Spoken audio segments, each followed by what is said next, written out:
Moms for Liberty really worked miracles. We have a crisis in America in public education. This is the future of our kids and our country. You are joyful warriors. And we are just getting started. Happy Thanksgiving, joyful warriors. Today we are sharing a best of 2025 episode, revisiting one of our most loved conversations, Alex Bougher's Weapon of Joy. Alex is a warrior mom from New Jersey, and her story is incredible. Thank you for tuning in each week and supporting this podcast. Today is the perfect day to think of all the things that you are grateful for. I am grateful for all the blessing God has given to me, my husband, my children, my family, the opportunity to lead this organization, and even host this show. I want each of you to know that I'm grateful for you, for all that you do, all that you sacrifice, for standing up for children and parental rights, and for saving America. We are wishing you and your family a wonderful Thanksgiving. We will see you live next week on December 3rd for a live episode of The Fire of Liberty. Hello, welcome to the Fire of Liberty show. We are excited for episode 2 here, brought to you by Moms for Liberty. This is a show that we come to you once a week, bringing warriors from the front lines that are fighting for education, for their kids, and honestly, for the future of our country. This morning, we have Alex Bougher. I am so excited. She is our chapter chair in Bergen County, New Jersey. She arrived here in Florida last night. And let's start off with your text to me this morning. What did you see since you've been here? Yeah, I was first of all, I love Florida. I am desperately trying to move here. I'm working on my husband with that. So if anybody talks to him, please, tell him to move down here. But we saw an alligator. Welcome to Florida. Of course you saw an alligator. Of course we did. We went we were working out in the gym, and then we said, you know what? It's gorgeous outside. Let's go for a walk. And we walked down the water, and we saw some fishermen down there. And we were like, oh, is there, what kind of fish, are you guys catching? And within like 2 seconds, this head pops up. And they were like, well, not a fish, but there's a gator for you. So that was really cool. So I've lived here most of my entire life, and I have never seen a gator in the river. I know they're in the river, but I have never actually seen a gator in the river. So that is remarkable. I proved it for you. Yeah. Usually, like this morning, coming over the causeway, a couple dolphins, which is always a sign of good luck. So I think we're going to have a good show today. Or sharks. I mean, we don't have sharks. We have them out in the ocean, but not in the river. Okay. What do you think? All right. So just tell us a little about who you are, kids, family. What do you do in your day job when you're not an activist slaying the bad guys? Yeah. So from New Jersey, North Jersey, literally, 2 seconds away. Are you a Jersey girl? What's a Jersey girl? I'm a Jersey girl. I mean, we just tell it like it is. And I think we're, pretty strong women, I think. And, we're listening to country, but, maybe some hip hop too. So we're a little all over the place. Right. But, I think the best description is we're just very like open and honest and really just tell it like it is. So, we appreciate the Jersey, the Jersey girls. And I have 3 beautiful children. I have a 24-year-old who actually just landed in France. So I was like, did you land okay? Okay, great. I'm busy now. And an 11-year-old daughter as well. And then my son is 9. So they are just, my whole life. I love to be with them. Even right before we actually came down here, we were like, should we get plane tickets and just bring them? But we were trying to figure out what to do with them. So we just love to have them with us at all times. And, I'm an esthetician, so I love skincare. And we were talking before, I was doing a mask last night. I was like, I need to be glowing.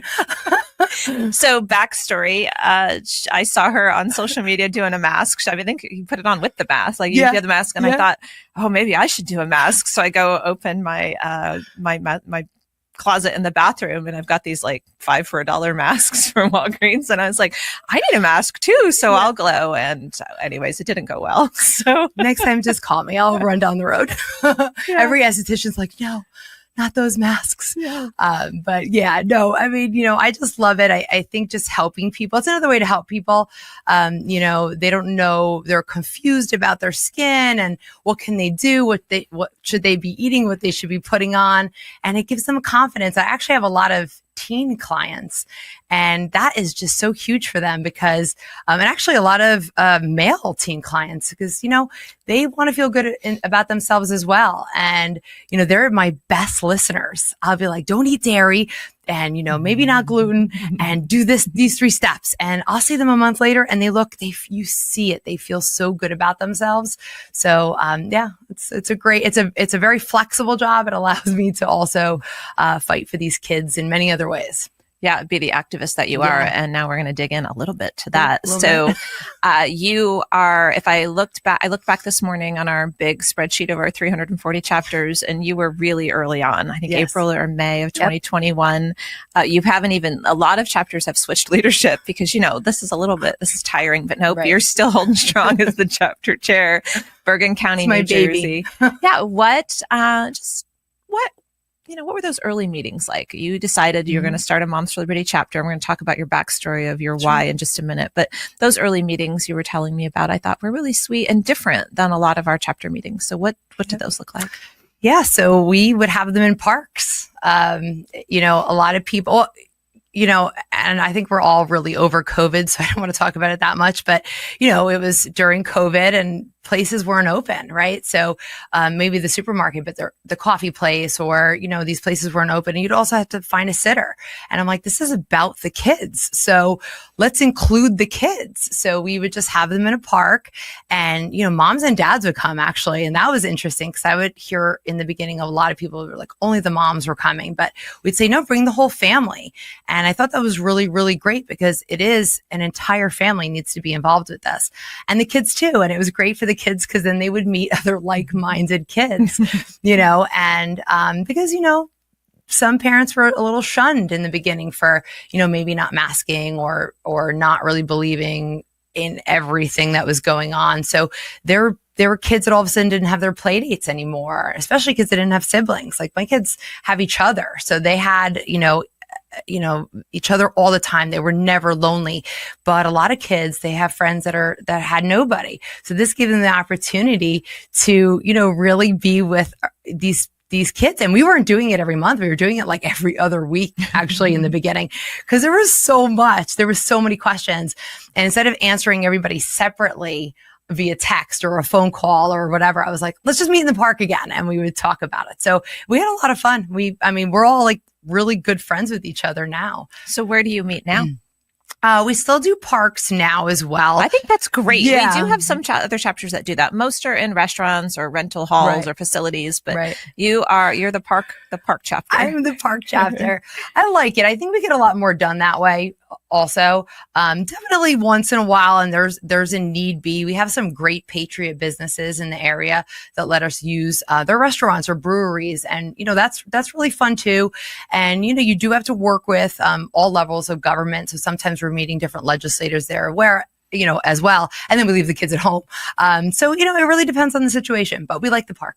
Yeah, that's fantastic. Yeah. And so you've been doing this now 4.5 years with all of us. We've all been doing it 4.5 years. Why do you do this? Why are you still in it? Why am I still in it? Well, first of all, it's still happening. And the evil side never takes a day off. What's still happening? Someone that's maybe not a member of Moms for Liberty says, what the heck are they fighting? What is happening? What is happening? The complete high level, complete indoctrination of our children, the complete grooming of our children, early sexualization of our children, you name it, they're trying to do it. And they're trying to do it in every way possible, whether it's through the TV, whether it's through the school, the books that they're reading. You have to vet every single thing that your child is seeing or doing or who they're around. And so we can never take a day off. And, for me, every child needs a voice, and these kids are little.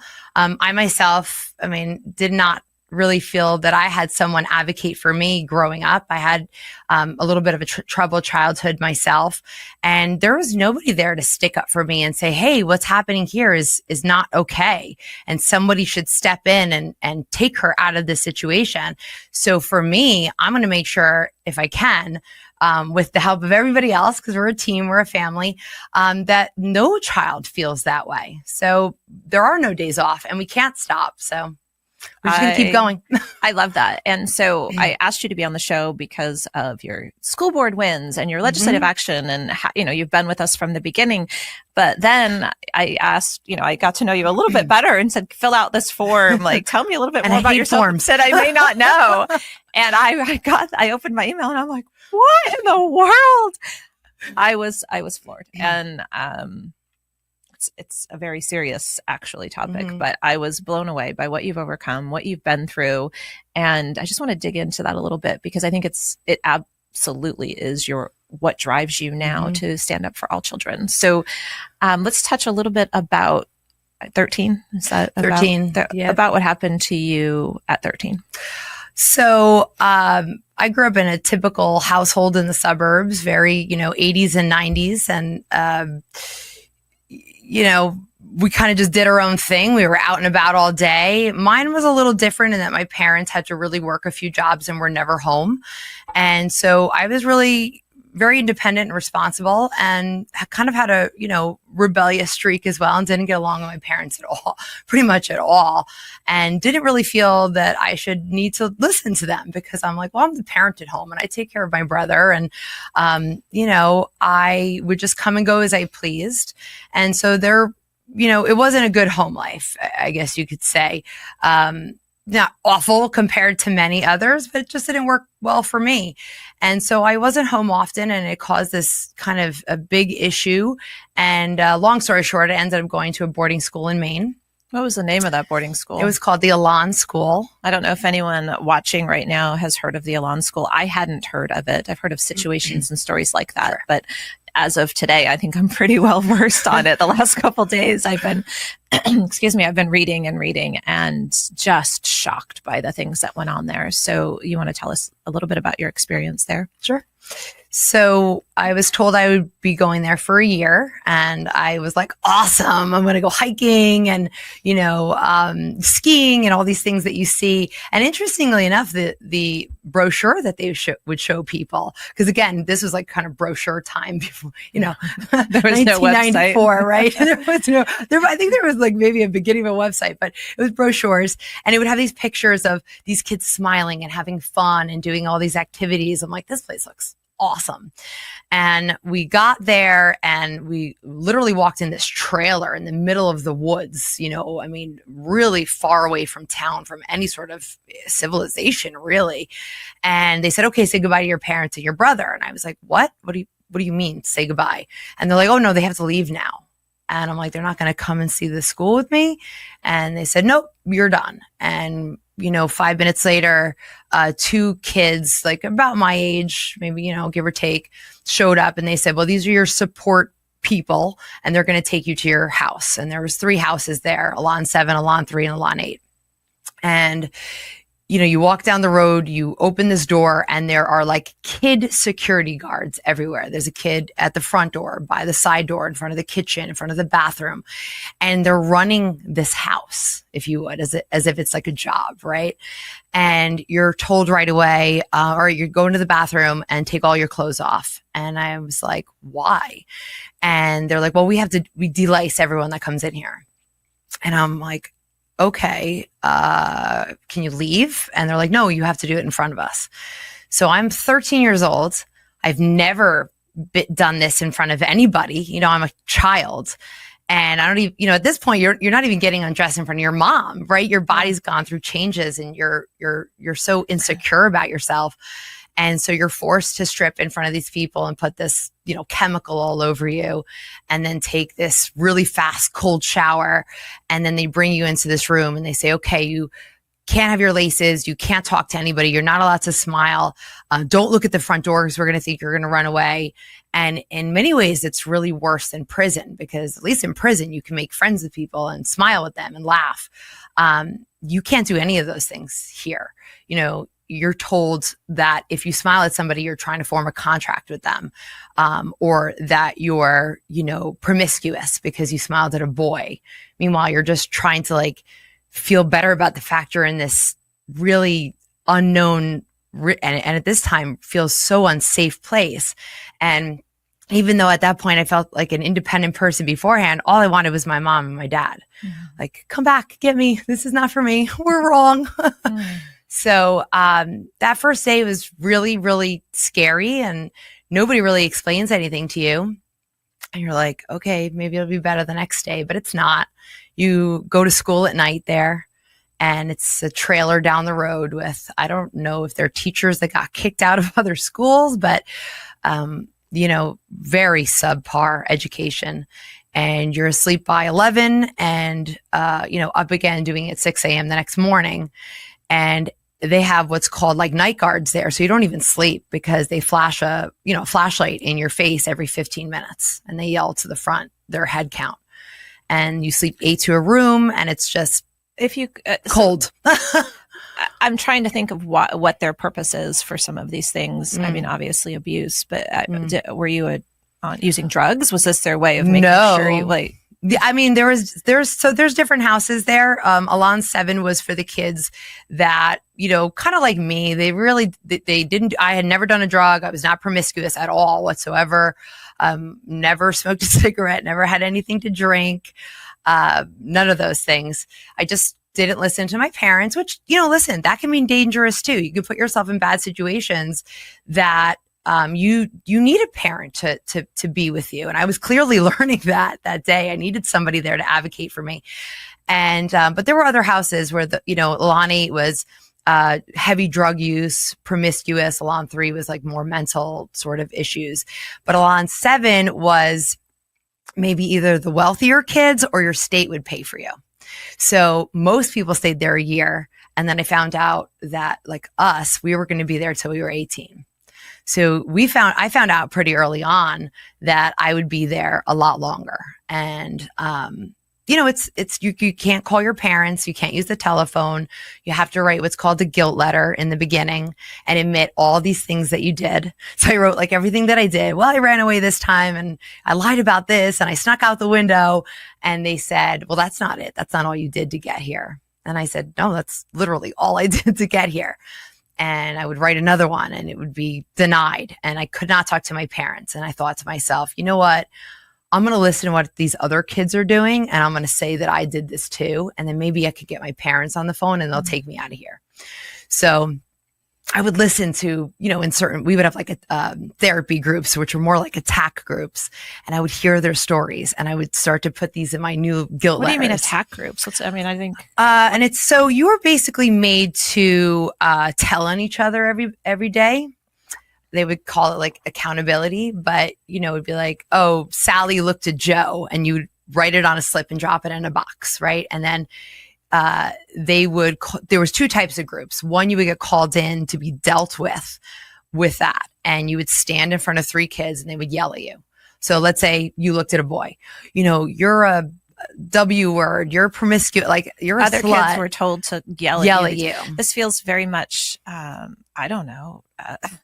It feels like a book. It feels like the Hunger Games. Something like, I don't know, Hunger Games. It feels like a story that is not true. Right. It's hard to believe that a child or children have been placed in this situation.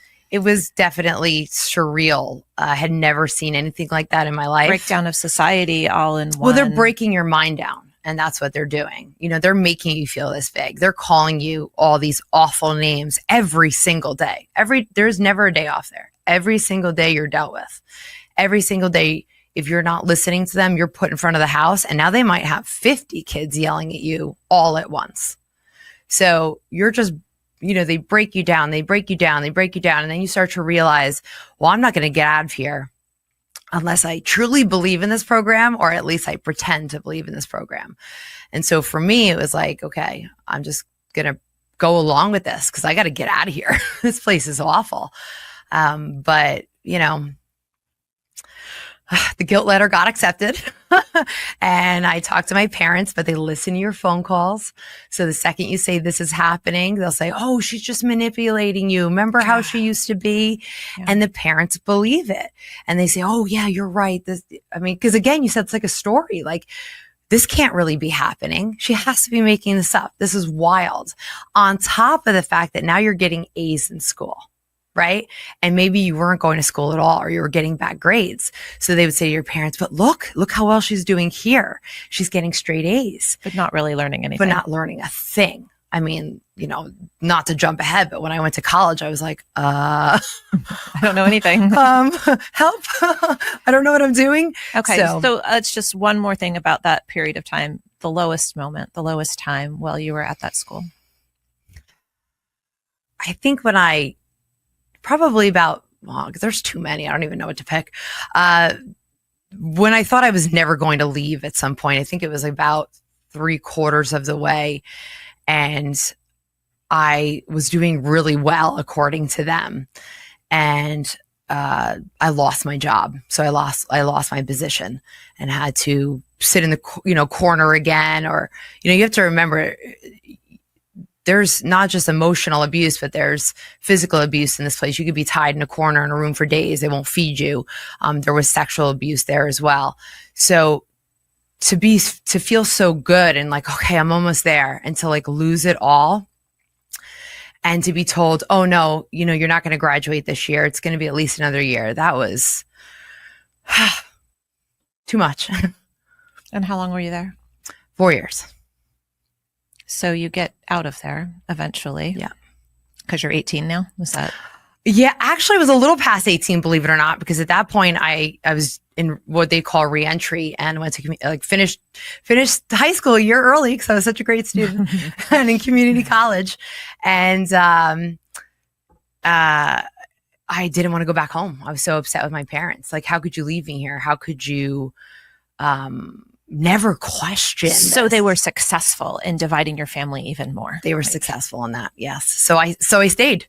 And actually, a lot of the people that graduate there become the therapists there. They're the ones that are, doing this to the next generation going through abuse. Abusing. They're abusing them. Yeah. They themselves, it's that cycle, right?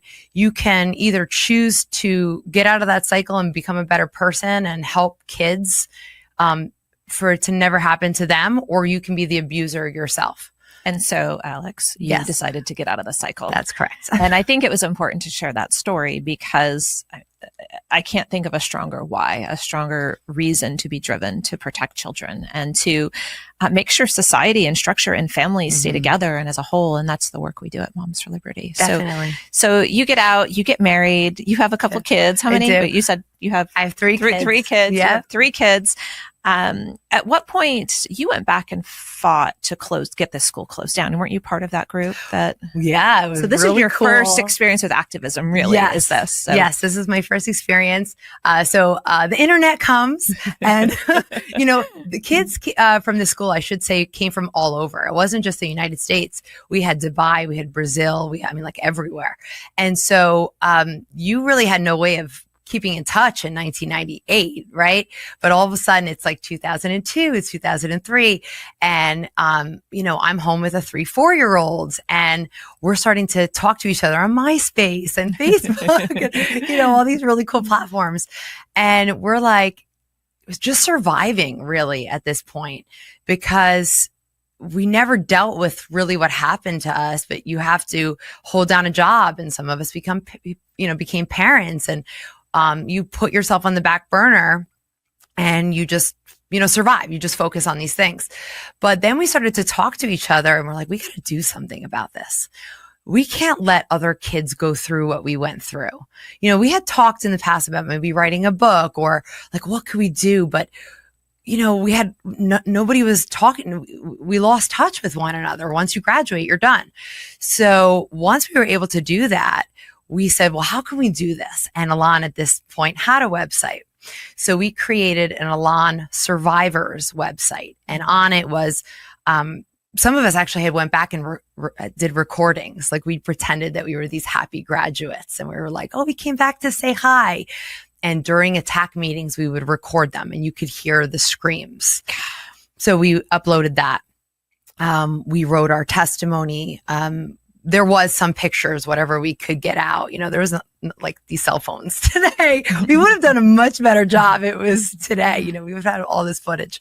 But one of the graduates was really techie, and he was able to make it happen where when a parent went on the Elan official site, it directed them right to the survivor site. Oh, yes. Some people are really good at that. It is not me, but he got that done. And it was fantastic because people started pulling their kids out. And little by little, the states started to get involved and open their own investigations. Like, what is really happening in these schools? And also, why does it cost $50,000 for a student when, if you look at the school, where's the money going? Yeah. It's not going towards any of these things that they say it's going towards. And the people that are working there are, ex-graduates or, not real teachers, not real therapists. So they started to do that, and it was closed a few years later. It did take a little bit of time. It was mafia owned. Oh, geez. Back to Jersey. Yeah, back to Jersey. Yeah. But yeah, so, it did take a few years, but eventually that was it. And then, and that really made us so happy that, okay, it took us a while, but we made it happen. And now we need to make it happen even more, where we spread the message that Elan wasn't the only school. A lot of schools were modeled after Elan, but it was not the only school. And there's so many more out there. And some kids are really getting hurt. Some kids are dying, not just, emotionally, they're physically dying from some of this abuse, or the sexual abuse is rampant because they know this parent's not involved, and the parent doesn't believe the child. That's a very strong why for you. Huge. And very empowering when the school closed. I can't imagine the closure and the healing that happened. So congratulations on that one. And so I want to translate that whole story now into the work that you're doing with Moms for Liberty and saving America and saving New Jersey, or at least half of Bergen County, I think, at this point. And so, but before we do that, we're going to take a break just for 1 minute to talk about our national summit. I think we've got a video to play. Elena, what state are you from? New York. Hawaii. I'm from Texas. Washington. I have my kids actually with me to do the march.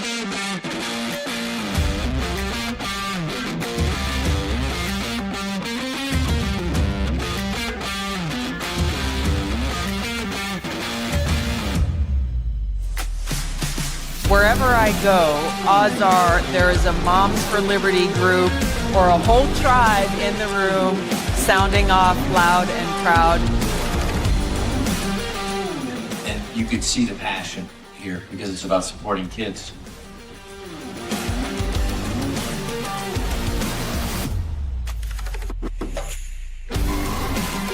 Pledge to each other that we will live like men and women who are determined to remain free. I'm for parental rights all the way. So that was a little information about our Summit 25. Alex, have you been to Summit? Summit is my favorite. Yeah. Summit is fantastic. And early bird tickets are on sale right now. You save $70, momsforliberty.org/Summit25. We usually cap out at about 750 people due to size of the venues. This year, we have picked a much bigger venue, the Gaylord in Orlando. It's awesome. Yeah, it's going to be fantastic. And you can even get day passes for Saturday right now. It's a great hotel to bring your family to. Yep. And so we are. Yeah. Oh, you're Yes. you're ready. Yes. You're ready. Oh, You're registered. we talked to all the parents. We were like, guys, bring the kids. Big play date. Yeah. Oh, big. That's a big in the park. You could have your own Big in the chapter park. meeting there. And there's gators there too. There are. Yes. Yes. Well, they're tiny, but there's But gators, I mean, in the hotel. So join us at the Gaylord October 16th through the 18th this year. Get your tickets now. All right, let's move on to your activism with Moms for Liberty.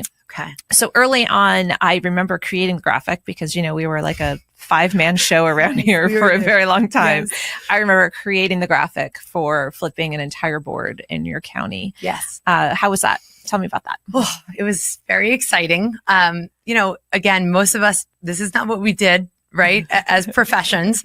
And we were learning all of this. I remember actually having to call somebody in town, a Board of Ed member, and be like, can you meet me for coffee and explain to me how the Board of Ed works? Good for you. Because I really had absolutely no idea. So we did. And all of a sudden now we're endorsing candidates for Board of Ed.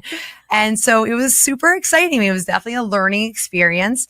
You have to go with your mom gut, right? As anything, you can meet somebody and just say, maybe they're a great person, but maybe they're not the right fit for us, right? So it's definitely a learning process.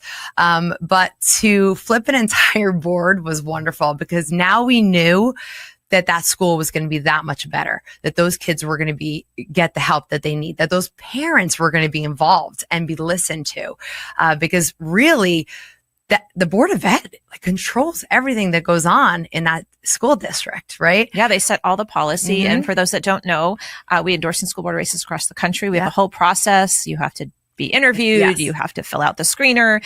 The chapter endorsed you, and then the national organization. We have a PAC that actually will get involved. We didn't have that back when you did that. I think my first year, no. And I definitely remember calling somebody at national and be like, "I need help. What do I do?" Yeah. And then all of a sudden we had training, and that was incredible.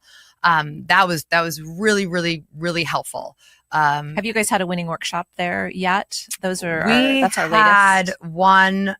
I think it was last year. Yeah, that was probably the winning one. Wait, you came to the one in Pennsylvania we just did. We did. Yeah. We did. I thought there was one before, but I might be wrong. Yeah. We're busy. Yeah. The winning workshop's remarkable. We have built at Moms for Liberty the only toolkit on how to run for school board that I know of. When I ran for school board in 2016, I Googled, how to be a school board member. Right. And there's nothing. There was nothing out there. How to run for school board. Right. Can I hire somebody to help me run for school board? There's no money in it because, there's these state house and congressional races where people can make, tens of thousands, hundreds of thousands, millions of dollars. But, a $20,000 school board race, you can't really pay anybody to run it. So there's But that's not why we get into it.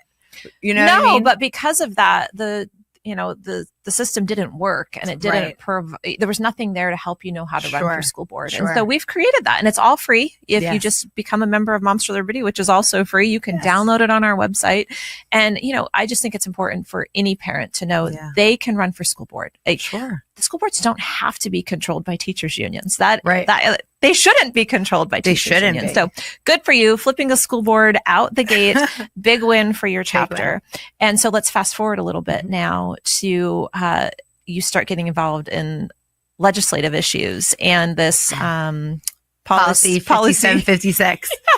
Tell us about policy 5756. Okay. What is it? Okay. And what have you been doing with it? Okay. Tell us about the day at the Capitol you guys had and more. So we actually had a legislative team before we were an official legislative team. We have an official program now. We have an official program. But again, we learned early on to get anything done, you have to have relationships with everyone on every level of government, right? Mm-hmm. Because it's like, well, how do we get this passed? Okay, you need to talk to this person. Well, what does that person do? And actually, before we even knew about 5756, we threw a huge legislative day in Hackensack in New Jersey, and we just invited everybody, both sides, everybody. Please come in, explain who you are, what you do, what your position does. And it was awesome. And we were learning too. And so we created these really awesome relationships with the legislators that wanted to help us. And we're like, this is, outrageous. We need to help you. How can we work together? So we found out about policy 5756, which is a policy of secret and lies. And it's, I like that. That's a good name for it. Secret. Well, that's what we call it. Oh, okay. That's a good name. It needs a logo or something. We usually start. So we go to Board of Ed meetings. I can't even tell you how many times a week we go to Board of Ed meetings. And that's how we open with it, because that's what it is. And so let's say a child, a male child goes to school, and now he all of a sudden wants to change his gender identity at school, right? He wants to be a girl. His name is Sally. The teachers and the teaching staff are not allowed to tell the parents. This is not their decision. They are not allowed to tell the parents anything. It puts teachers in a bad spot too. I mean, these policies are all across the country. They were here in Florida till Governor DeSantis took care of that business. But you don't have Governor DeSantis in New Jersey. I need him for like a month. Yeah, and so they're everywhere. They're dealing with it in Colorado right now. But New Jersey is one of the worst offenders because the state Board of Ed has put this policy in place. Correct. I was reading about it last night. They say it's optional. It is optional. It is not a law. You do not have to have it. New Jersey has its own discriminatory law. So some schools will come back and say that and say, no, New Jersey already has a discriminatory law, an actual law. You do not have to have this policy. And so, we've gotten 42 schools in the state to repeal, 5756, but 42 schools in the state or in your county? 42 school districts. 42 school districts in the state. Okay. Yes, we help with the whole state. So like all of our numbers sometimes are like state, but I would have to actually get the exact numbers, but there's many in our 72 school district county that have gotten rid of it. So I want to make sure everybody heard that, because in Florida, we have one school district per county. So we have 67 counties. We have 67 school districts. It's very neatly, tightly organized. You can't, but not New Jersey. New Jersey is, they say they're hyper focused on making sure education is the most local. That was their reasoning when I was doing my research, which I can respect that. We actually love that. Yeah, it's great. Except you are a chapter chair over the whole county. That's how we're structured, which is Bergen County. Right. And you have 72 school districts alone. That's 72 Board of Education meetings that you should be either attending or having people in your chapter. But thankfully we're a large chapter and everybody's very helpful. And I was saying this story recently. We took a bus down to one of the southern counties and helped them flip. Took a bus. We took a bus. Somebody had a bus. You rented a bus. One of the dads rented a bus, and we just went down there, and it was awesome. Went to their board meeting, and all had our Moms for Liberty shirts on, and it was awesome. We were a force. So I'm just going to say, like I was a school board member and people were bussed in all the time for school board meetings when there were hot topics. And it was so frustrating. It's like, you're not even from here, but I'm so thankful that we can copy their playbook now and that you guys are doing what they did. It's effective to have several hundred people at a school board meeting. And put the pressure on to vote the correct way. Even if you're not all speaking, just to have that support there means so much. And it's true. They do it. So why shouldn't we do it? And, that's the thing. A lot of parents, sometimes they're a little scared or they feel, a little apprehensive. And, I'll say, listen, I can't do this for you, but I will educate you so that you feel empowered to do it yourself. And I will stand right next to you if you want. I'll hold your hand, like whatever it takes, but you have to do it, because this is not going to be the only fight. There's going to be, again, they never take a day off. So there's always going to be another fight. There's always going to be something that we have to protect our children from. So you have to learn to do this on your own, right? And then empower the next parent. If I can just say something, our values at Moms for Liberty are to speak truth, build relationships, and empower others. And as we're going through this interview, you've been an advocate for truth from, the time you got out of that horrible school. You have talked about building relationships with all levels of government, which is Moms for Liberty's core.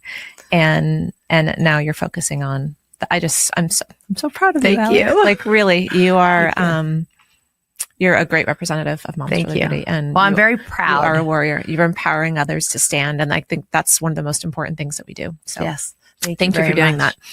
Okay. So you take the bus down, you're helping chapters, you're helping people all around the state. We talked briefly the other day about an instance where you guys, I think, were at the state capitol bringing in the posters. Can you share that with us a little bit? Yes. Because it's all levels of government. And this one, I think was at the state capitol. It was. Yeah. So, we have this now we have the bill, but at the time it was going through the assembly called the Freedom to Read bill. And it sounds like sounds like this great. You should be able to read whatever you want. I'm a voracious reader. I love to read. And, of course, this is what they do. They love to trick people. But if you actually look at the bill, basically what it's doing is it's allowing sexually inappropriate material in schools. And not only is it doing that, but it's protecting the teachers and the librarians from any legal recourse from it. So it's basically saying, here, show porn to kids and you're not allowed to get in trouble.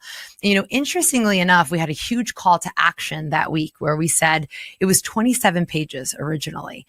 And in it, they actually wanted, if a parent complained, that you would have to pay for the legal fees for that librarian or teacher. I mean, it was the bill was so egregious. It was just wild. So many people emailed and called that they actually cut it down that night to 8 pages, and they got rid of that part and things like that. They knew this thing was not going to pass. It was so bad. So we decide, okay, we need to like end this right now. So we pick 4 of the worst books that we have. And there's 17 in New Jersey. We call on the dirty list. Okay. Most schools, if you look at their online library, have like 2 to 4, let's say, but they usually at least have that. And we blew them up into these huge posters. And we were like, well, who's going to blow this up? Because kids work at the Staples printing counter and I can't show this to kids, you know? So that was like, But it's in the public school down the street. but it's in the public school down the street. So that's all right. But you know, one of our, co-chairs in Morris knew somebody that was able to do it. So we got it done and we walked in with these, we put trash bags on them in case kids were outside for the walk-in, and we get there and we take them out and we put them in front of us.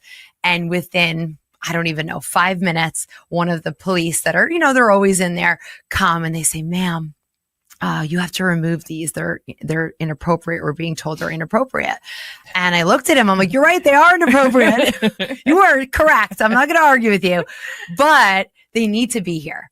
They're part of our testimony. And he said, well, what is it? So, you know, we had them facing the assembly. So I turned it around for him and he said, what is this? And what was it? I don't know how much we can say without getting lost on all our YouTube channels. Maybe you can allude to it. Right. Let's just say it was a sexual position.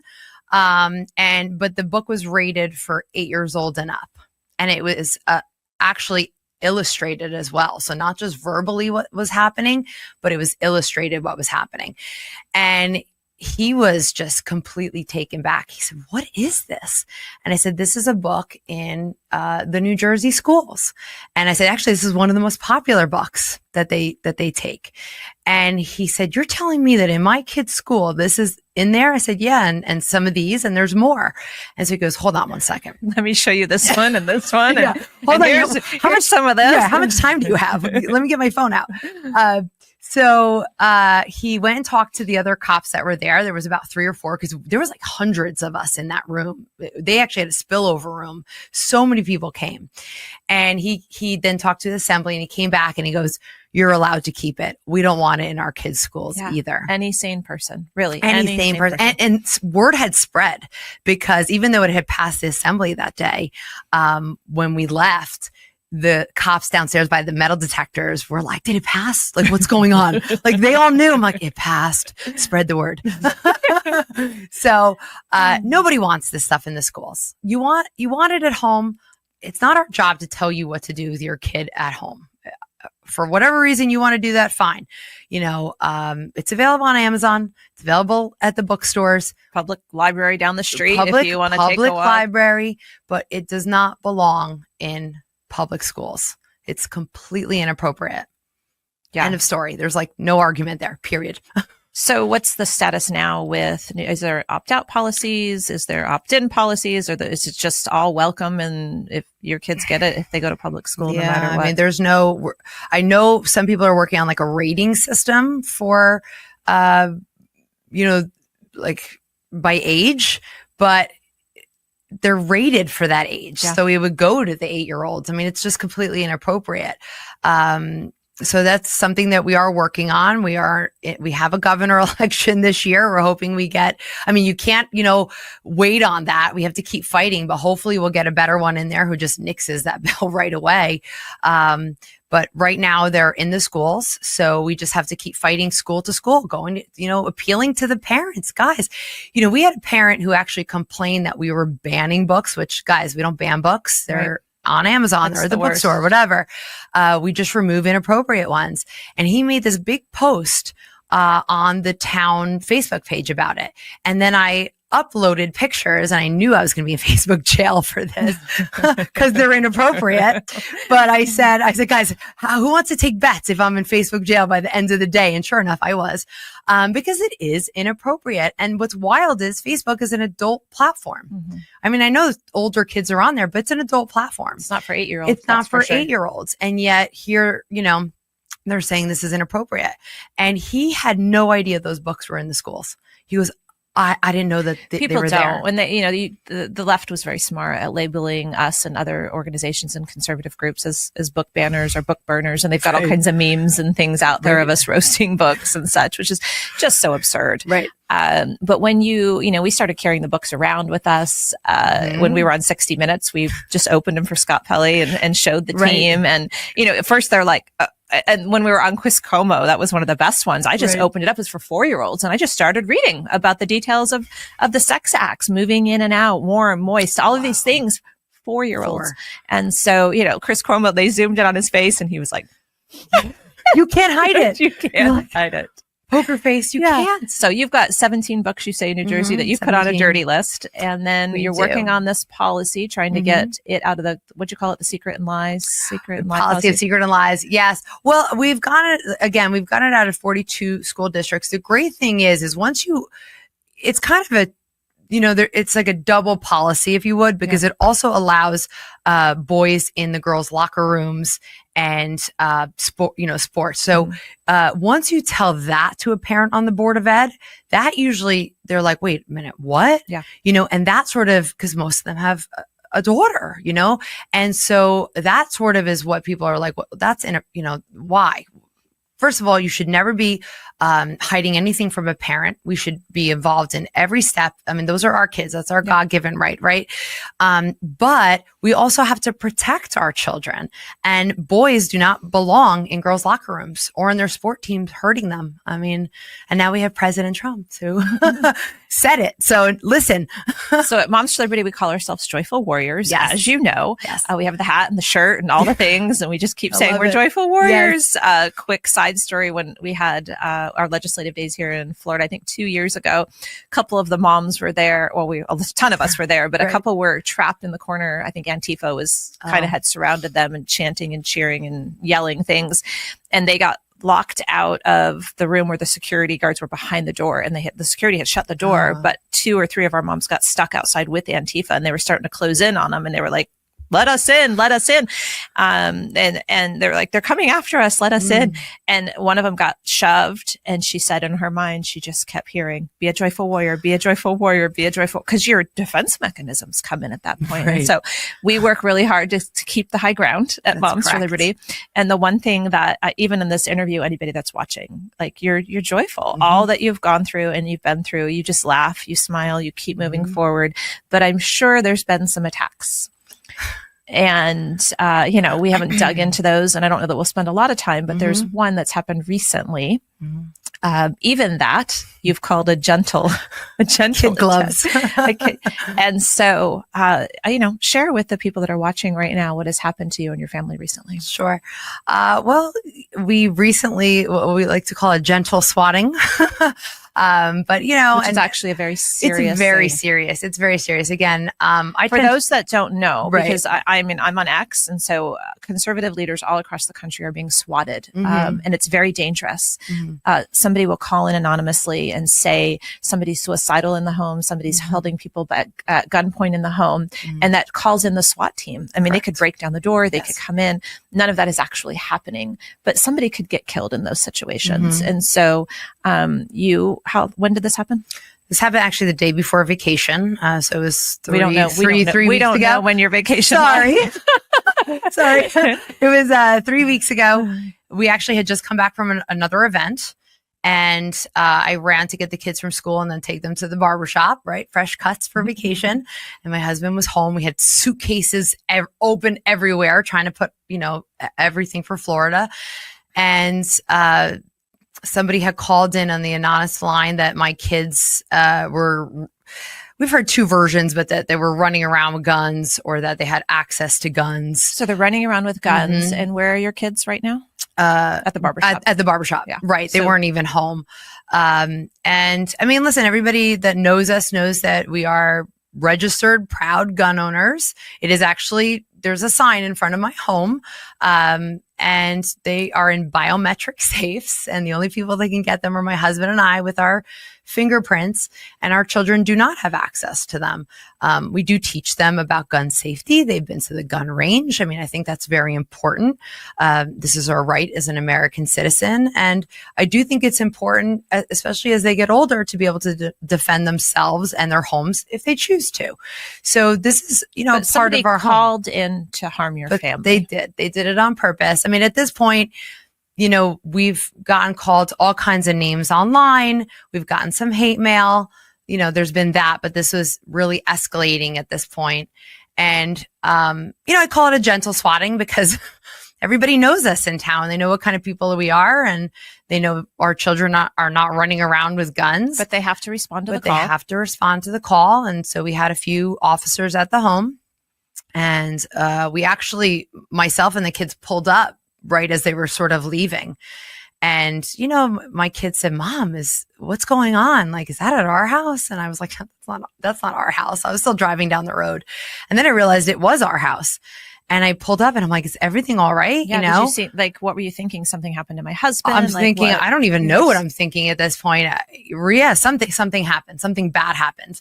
My first thought was it wasn't our house because that's not us, but then it was like, oh gosh, for 5 cars. And we know a lot of the officers, something happened here. And they said, no, everything's, okay. At this point, everything, they had already been in the house. Everything was calmed down. They were literally about to get in their cars and leave. And they told me what happened. And, it's one thing to come after me. It's a whole nother thing to come after my children. Yeah. They don't even know what they did by doing that. They have no idea. And we're working with the FBI. So we'll find out who did it. Yeah. This swatting stuff has to stop. It's going to end terribly. And I hear that some of those in the, our new FBI director and some of those in the Trump administration are all over it. They are all over it. It's really terrible. I would say that's, a lot of moms and Moms for Liberty have been attacked in terrible ways, lawsuits, made up lies, of course, doxed, lost jobs, all types of things. But this is, to me, a new low. And so I'm terribly sorry that that's happened to you. Is that going to slow you down or stop you? Are you going to quit because you've been intimidated by whoever made that call? We're fired up, Yeah. Listen, it was a quick call in, hey, I need to report this. And then we got on the road for vacation and went on with our lives. And, next, that's it. Good will always win over evil, and we will just keep going. And again, it's one thing to mess with us. It's another thing to mess with our children. So this is just going to make us stronger and more resilient. And the one thing that I love is everybody's a team. The amount of phone calls I got, what can we do? What do you need? Everybody supports each other. I didn't actually post about it since at the time it was, an ongoing investigation, but we did tell a few people here and there, hey, just be careful. This just happened to me. They might go to you next. You just never know. We wanted to warn them. And the support has been just unbelievable.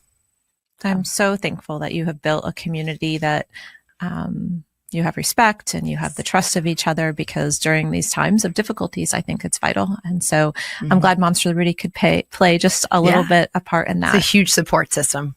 Huge. So future casting, what do you have coming up there in New Jersey and in Bergen County? You said you have a governor's race. We do. We have a governor's race. We have some great candidates that are. You have school board races this year? We have school board races this year. We have. And what do you need help with? Gosh, we need help with everything. I need, I just need everyone to actually step up. And I think I know it can be intimidating, and you're like, well, this is not what I do for a living. This is not what I do for a living. Yeah, nobody runs for school board for a living. No one runs school board. We just talked about that. You can't make a living helping school board candidates. And, try it. Give it a shot. We're there to help you. We're starting our days early on Zoom calls and coffee meetings and ending them late, doing the same things. And, somebody helped us in the beginning and taught us, and now we're giving it back and teaching others. So I would say the biggest thing that we need is just for everybody to be involved in some way or another, school board, town council. I mean, everything, any way that you can be involved, because it does take all these different levels to accomplish these big goals. Yeah. People behind the scenes, the spreadsheet keepers, like Yes. you need those, you need Yes. the faces on media. Like you need a wide variety of skills and skill sets to be successful. Yeah. And so I say, if you're in New Jersey, reach out to you, obviously, hopefully, at least in the comments of where this is showing today. We'll have how to get in touch with you. Awesome. Obviously, you can reach out to momsforliberty.org if you're somewhere else in the country, and we'll connect you with one of our over 300 chapters, or you can start a chapter on our website. You can join the organization on our website. And so what else? You have all these races coming up, governor's race, school board races this year. You're working on the policy getting it removed. Getting that removed. Yeah. Our goal is to get it out of every single school. You told me about some other things that you like. You've done prom dress things. With other organizations. You guys have done some fun things. We do. We ask the community what they need help with. So there was, a bunch of kids that couldn't afford prom dresses or tuxes, or we would find, maybe some salons that would offer their services to help out. Mm-hmm. So that's a really great way to know the community, and they get to know you, because, Moms for Liberty is like, what is that? Unless you are involved or you're in a chapter or you know us, you may not know what that is. So it's a great way to get out in the community and say, well, we're just people like you, moms and dads like you, and we want to help all these kids. I have an older one. I went through prom. I remember thinking, I took her shopping and I thought, I'm going to get a dress for like $150, right? What? I don't have daughters. Okay. So no, it's like you know what? You couldn't get a dress for $100. Really? Back then. So she's 24 now. Believe it or not, now you can go online. You can find stuff. Back then, especially in our area, it's a little bit more expensive. And I was like, what the? So now it got you thinking, like, there's all these kids. Can afford this, and I want them to feel awesome on that day. Back to your childhood, I would say, like that probably is where you're pulling from. Like, you want to feel good. I definitely remember being the kid that like maybe didn't have lunch at school, or didn't have what I needed, or mom didn't sign me up for that field trip, always unprepared, right? So my kids are probably always over prepared, of course, but it stems from that. Overcompensating. I do. And my husband's like, calm down. I'm like, no, they have to be prepared. But it comes from that. Like, I never want them to feel sad or that they weren't thought of. And every child should feel that way. And so that's why you do what you do. Yeah. So let's just wrap this up and end on about joy, because we titled this episode The Weapon of Joy, because when I look at you and I look at your story and how you react and respond to things, I think you are a joyful warrior. And so what are your thoughts about that, about joy and carrying that through and how that's gotten you through? I think every day we have a choice, we have a decision to make. And is it going to be a great day, right? Or am I going to cave into maybe how I'm feeling or what's happening around me? And every day, if someone smiles at me, it makes me smile, right? Yeah. It's just contagious. So I think if we're just put on a brave face, smile, and just make that decision to have this wonderful day, this beautiful day, you will. And then you'll probably make somebody else have one too.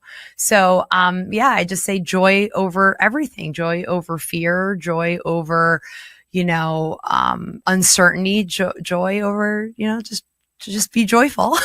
I love that. And that's how we're going to wrap up today. Thank you so much for coming all the way to Florida and experiencing the Gators. And hopefully you'll see a couple dolphins before you leave. And then just to close, I want everyone to find us on Apple. We are on everything now. This is week 2. Everything. We're now on iHeartRadio, Apple, Spotify. We're live on X and Facebook and YouTube and you name it. Go sign up for all of them, because we want to watch our numbers grow. Go subscribe, download, watch and listen. And we're excited about who's coming up next week. And so I can't wait for you guys to meet her. And thank you. Thank you for joining us at the Fire of Liberty show, the Fire of Liberty show. And thank you for supporting Moms for Liberty. And you can find us at momsforliberty.org.